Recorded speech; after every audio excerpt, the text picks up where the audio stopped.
স্বাগত নিউজ 24 চট্টগ্রাম প্রতিদিনে আপনাদের সাথে আছি আমি সোহাগ বক্স। চট্টগ্রাম বন্দরে নতুন নির্ধারিত মাশুলে চলছে পণ্য আমদানি রপ্তানি কার্যক্রম। মাশুল বাড়ায় খাদ্যপণ্যে প্রভাব পড়ার শঙ্কায় ব্যবসায়ীরা। সরকারি হিসাব অনুযায়ী তা গড়ে 41% বেড়েছে। তবে রপ্তানি খাতে চাপ পড়বে বলেও আশঙ্কা করছেন বন্দর ব্যবহারকারীরা। আর বন্দর কর্তৃপক্ষ বলছে 39 বছর পর মাশুল বাড়লেও তেমন অসুবিধায় পড়বে না ব্যবসায়ীরা। রতন দাসের ছবিতে চট্টগ্রাম থেকে আরো জানাচ্ছেন নয়ন বড়ুয়া জয়। চট্টগ্রাম বন্দরের জলসীমায় জাহাজ প্রবেশের পথ থেকে চলে যাওয়া পর্যন্ত বিভিন্ন ধরনের সেবা দিয়ে থাকে বন্দর। টাগবোট সার্ভিস, পাইলট পাঠানো, পানি সরবরাহ, ক্রেন চার্জ, জাহাজ বেড়ানো, কন্টেনার উঠানামান সহ পণ্য ডেলিভারি পর্যন্ত দেয়া হয় প্রায় 7 ধরনের সেবা। তাই 39 বছর পর চট্টগ্রাম বন্দরের নতুন মাশুল কার্যকরের প্রজ্ঞাপন জারির পর সম্প্রতি কার্যকরও করেছে বন্দর কর্তৃপক্ষ। তবে একসঙ্গে গড়ে 41% হারে মাশুল বাড়ানোর সিদ্ধান্তে আমদানি রপ্তানিতে বড় ধরনের প্রভাব পড়বে বললেন বন্দর ব্যবহারকারীরা। এমনকি বর্ধিত মাশুলের কারণে সবচেয়ে বেশি চাপে পড়বে তৈরি পোশাক খাত। 4 গুণ অলরেডি আপনার একটা মূল্য বৃদ্ধি হয়ে আছে। তার সাথে যদি আপনি অ্যাভারেজ করেন, সে অ্যাভারেজে কিন্তু 3.61 পয়েন্ট কিন্তু গড়ে প্রতি বছর কিন্তু এটার একটা বৃদ্ধি হয়েছে চট্টগ্রাম বন্দরে। 4-5 বছরে ওনারা নিজেরাই যত খরচ বা ওনাদের যে ব্যয় বৃদ্ধি বলে মানে কোনো একটা অজুহাত ধরে ওনারা বৃদ্ধি করে, এটা কিন্তু আমাদের জন্য বড় ধরনের একটা বোঝা। কারণ আমরা যারা বন্দর ইউজার আছি, আমরা কিন্তু বন্দরের চার্জটা সহ ক্যালকুলেশন করে বিজনেসটা করে থাকি। তবে বন্দর কর্তৃপক্ষ বলছে দীর্ঘ বছর পর বন্দরের মাশুল বাড়লেও চলমান সেবা অনুপাতে তেমন বেশি নয়। এই ট্যারিফটা পরিবর্তনের ফলে আমরা আমদানিকারক কিংবা ব্যবসায়ীরা যেটাই বলুক না কেন, তবে আমাদের একটা নিজস্ব হিসাব আমরা করে দেখেছি। বন্দর ব্যবহারকারীরা বলছেন বর্তমানে বন্দর কর্তৃপক্ষ 20 ফুট লম্বা প্রতিটি কন্টেনার থেকে গড়ে মাশুল আদায় করে 11,849 টাকা। নতুন মাশুল কার্যকর হওয়ায় এখন কন্টেনারের প্রতি বাড়তি দিতে হবে গড়ে 4,395 টাকা। তাতে সব মিলিয়ে কন্টেনার প্রতি গড়ে মাশুল দিতে হবে 16,243 টাকা।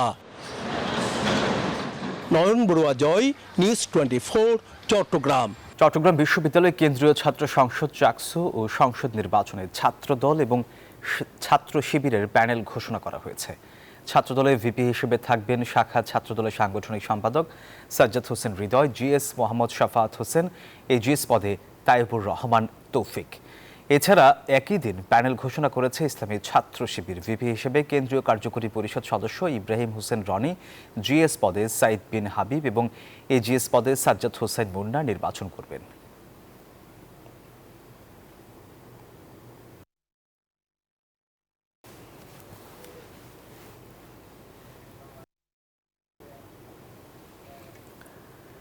দর্শক, এই বিষয়ে আরো বিস্তারিত জানাতে এই মুহূর্তে চট্টগ্রাম বিশ্ববিদ্যালয় থেকে সরাসরি যুক্ত হচ্ছেন সহকর্মী তামিম আহমেদ শরীফ। তামিম, এখন পর্যন্ত কতজন মনোনয়ন ফর্ম কিনেছেন?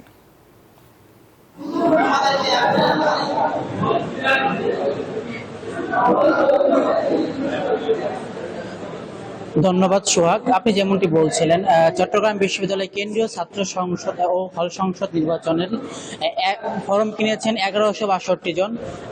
আজ ফরম বিতরণ এবং জমাদানের শেষ দিন।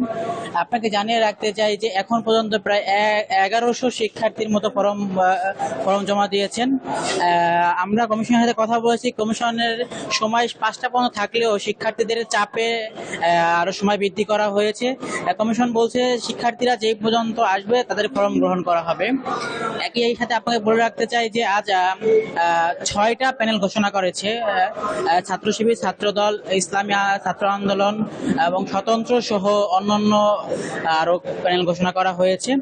আমরা দেখি যে এই শিক্ষার্থীদের মধ্যে এই চাকসু নিয়ে বাড়তি এক উত্তেজনা কাজ করছে। তারা বলছে যে এত দীর্ঘ 35 বছর পরে নির্বাচন তারা সুষ্ঠু এবং সুন্দরভাবে হোক, এমনটাই প্রত্যাশা করছে। একই সাথে আমরা নির্বাচন কমিশনের সাথে কথা বলেছি। তিনি জানিয়েছেন যে নির্বাচনকে সুষ্ঠু এবং সুন্দর করার জন্য সকল ধরনের প্রচেষ্টা তারা অব্যাহত রাখবে। একই সাথে শিক্ষার্থীদের যেই মূল দাবি যে ভোটের বিষয়, ভোট গণনার বিষয়, সেই বিষয়ে এখনো সিদ্ধান্ত নেয় নাই যে প্রশাসন কমিশন। একই সাথে তারা যে বলছেন যে শিক্ষার্থীরা জানে সরাসরি হলে বসে তাদের তাদের যারা প্রার্থী আছেন বা ভোট দিচ্ছেন তাদের দেখার জন্য তারা একটা অ্যাপস এর মাধ্যমে দেখার ব্যবস্থা করে দিবেন এবং সুষ্ঠু করার জন্য তারা বলেছেন যে ড্রপ টেস্টের মাধ্যমে শিক্ষার্থীদের যেই যদি ড্রপ টেস্টের মাধ্যমে শিক্ষার্থীদের প্রার্থিতা বৈধতা কথা বলেছেন যে ড্রপ টেস্ট পজিটিভ আসে তাহলে শিক্ষার্থীরা নির্বাচন করতে পারবে না। আগামী 12ই অক্টোবর অনুষ্ঠিত হবে চট্টগ্রাম বিশ্ববিদ্যালয় কেন্দ্রীয় ছাত্র সংসদ চাকসু নির্বাচন। সোহাগ, তামিম, আপনাকে ধন্যবাদ। নানা সংকটে ধুঁকছে লক্ষ্মীপুর সরকারি মহিলা কলেজ। শিক্ষক সংকট, পর্যাপ্ত শ্রেণীকক্ষ, ছাত্রী হোস্টেল আর ল্যাবের অভাবে ব্যাহত হচ্ছে পাঠদান কার্যক্রম। তবে সমস্যা সমাধানের উদ্যোগ নেওয়ার কথা জানিয়েছে কলেজ কর্তৃপক্ষ। সাইদুল ইসলাম পাভেলের তথ্য ছবিতে ডেস্ক রিপোর্ট। 1984 সালে প্রতিষ্ঠিত হলেও 1997 সালে সরকারি অনুমোদন পায় লক্ষ্মীপুর সরকারি মহিলা কলেজ। প্রতিষ্ঠানটিতে শিক্ষার্থী সংখ্যা প্রায় 2000। তবে অবকাঠামো সহ নানা সংকটে ব্যাহত হচ্ছে পাঠদান কার্যক্রম। শিক্ষকদের অভিযোগ, 33টি শিক্ষকের পদ থাকলেও দীর্ঘদিন ধরে 9টি পদ শূন্য রয়েছে। ফলে এক বিভাগের শিক্ষক ক্লাস নিচ্ছেন অন্য বিভাগে। এতে বাধাগ্রস্ত হচ্ছে মানসম্মত পাঠদান। পাশাপাশি বাড়তি চাপে হিমশিম খাচ্ছেন তারা। শিক্ষক সংকটের কারণে পাঠদান কার্যক্রম প্রায় ব্যাহত হয়। আমাদের কয়েকটি সাবজেক্টে শিক্ষক নেই। যে সমস্ত দুর্বলতাগুলো আছে এগুলো যদি আমরা কাটিয়ে উঠতে পারি তাহলে অবশ্যই এটা এই এলাকার আলোকবর্তিকাময় প্রতিষ্ঠান হিসেবে গড়ে উঠবে ইনশাআল্লাহ। শিক্ষার্থীদের অভিযোগ, কলেজে নেই পর্যাপ্ত ক্লাসরুম, নেই কোনো আইসিটি ল্যাব। ফলে প্রযুক্তিগত দিক থেকে পিছিয়ে পড়ছেন তারা। এছাড়া একটি মাত্র ছাত্রী হোস্টেল, বসবাসের অযোগ্য হয়ে পড়ায় দুর্ভোগ পোহাচ্ছেন শিক্ষার্থীরা। অবিলম্বে সংকট নিরসনের দাবি তাদের।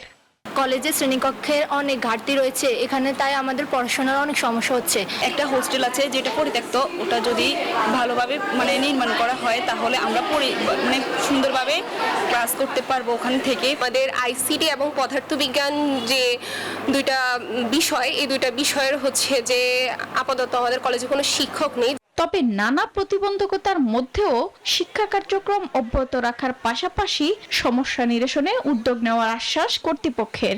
আমাদের লক্ষ্মীপুর সরকারি মহিলা কলেজে টোটাল শিক্ষকের পোস্ট আছে 33টি এবং বর্তমানে কর্মরত আছেন 24 জন শিক্ষক।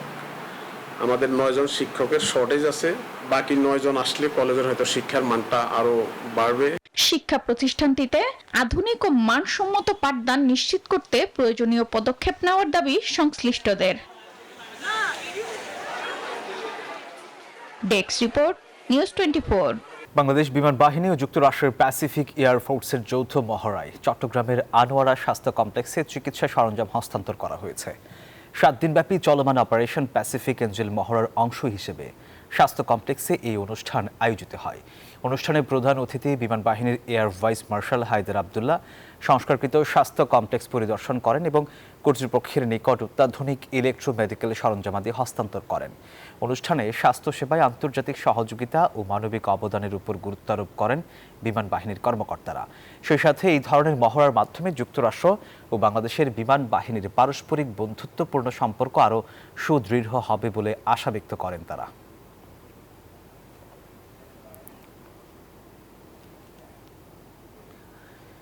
দুর্গাপূজায় ভারতের ব্রাহ্মণবাড়িয়ার আখাউড়া স্থলবন্দর দিয়ে প্রায় 1200 কেজি ইলিশ মাছ রপ্তানি হয়েছে। বিকেলে প্রথম চালানে আখাউড়া স্থলবন্দর দিয়ে 2টি পিকআপ ভ্যান ভারতের আগরতলা স্থলবন্দরে প্রবেশ করে। প্রতি কেজি 12.5 মার্কিন ডলার দরে রপ্তানি করা হয় মাছগুলো। সংশ্লিষ্টরা জানায় 3 প্রতিষ্ঠানের মাধ্যমে আখাউড়া স্থলবন্দর দিয়ে 90 টন ইলিশ রপ্তানির অনুমোদন পাওয়া গেছে। প্রথম চালানে 1192 কেজি ইলিশ মাছ রপ্তানি করা হয়েছে। দুর্গাপূজার আগের দিন পর্যন্ত চলবে এই রপ্তানি।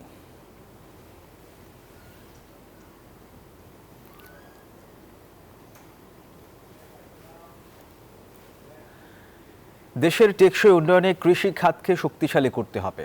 উদ্যোক্তাদের দক্ষতা, প্রযুক্তি ব্যবহারের ক্ষমতা আর আর্থিক সহায়তা বাড়ানো জরুরি বলে মন্তব্য করেছেন বাংলাদেশ ব্যাংকের governor doctor Ahsan H Mansur.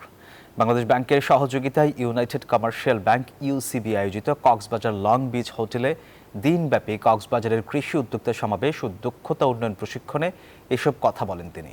অনুষ্ঠানে প্রধান অতিথি হিসেবে উপস্থিত হয়ে তিনি আরও বলেন, সামগ্রিকভাবে কৃষির উন্নয়ন ও খাদ্য নিরাপত্তা বাড়াতে এখন কৃষি উদ্যোক্তা তৈরি এবং তাদের উৎসাহিত করা খুবই গুরুত্বপূর্ণ।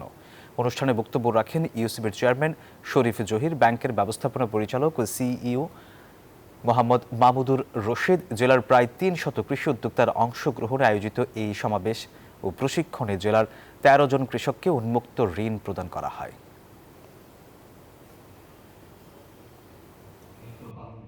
কৃষকের জন্য ক্ষতি হচ্ছে, আমাদেরও কিন্তু পুষ্টির দিক থেকেও আমরা কিন্তু ক্ষতিগ্রস্ত। কিন্তু আলু কিন্তু চালের চাইতে কোনো অংশই কম মানের নয় পুষ্টির দিক। তো এই জায়গাটাতে আমাদেরকে একটু ভ্যারাইটিস অফ পটেটো রয়েছে, এখন চালু হয়ে যাচ্ছে, তা আরো হতে হবে।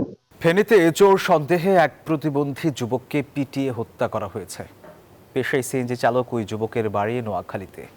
এই ঘটনায় মামলা হলেও এখনও কাউকে গ্রেপ্তার করতে পারেনি পুলিশ। মিথ্যা অপবাদে পিটিয়ে হত্যার প্রতিবাদ ও জড়িতদের শাস্তির দাবিতে মানববন্ধন এবং বিক্ষোভ মিছিল করেছে এলাকাবাসী। আকবর হোসেন সোহাগের তথ্য ছবিতে ডেস্ক রিপোর্ট। গত 13 সেপ্টেম্বর রাতে ফেনীর লক্ষ্মীপুর গ্রামের শহীদুল ইসলামের ভিটা মাঠের দক্ষিণ পাশে সিএনজি অটোরিকশা চোর সন্দেহে এক যুবককে পিটিয়ে ও ছুরিকাঘাত করে হত্যা করা হয়। পরে জানা যায় নিহত মনসুর আহমেদ বাহার একজন প্রতিবন্ধী, তার বাড়ি নোয়াখালীতে। একমাত্র উপার্জনক্ষম ব্যক্তিকে হারিয়ে দিশেহারা পরিবার। কুল কিনারা পাচ্ছেন না অন্তঃসত্ত্বা স্ত্রী নূর নাহার। আমার 3 মাসের সন্তান ফেরত দেয়, আমার এটার দায়িত্ব কে নিব? তাই স্বজনরাও এই নির্মম হত্যাকাণ্ডের দৃষ্টান্তমূলক শাস্তি চান।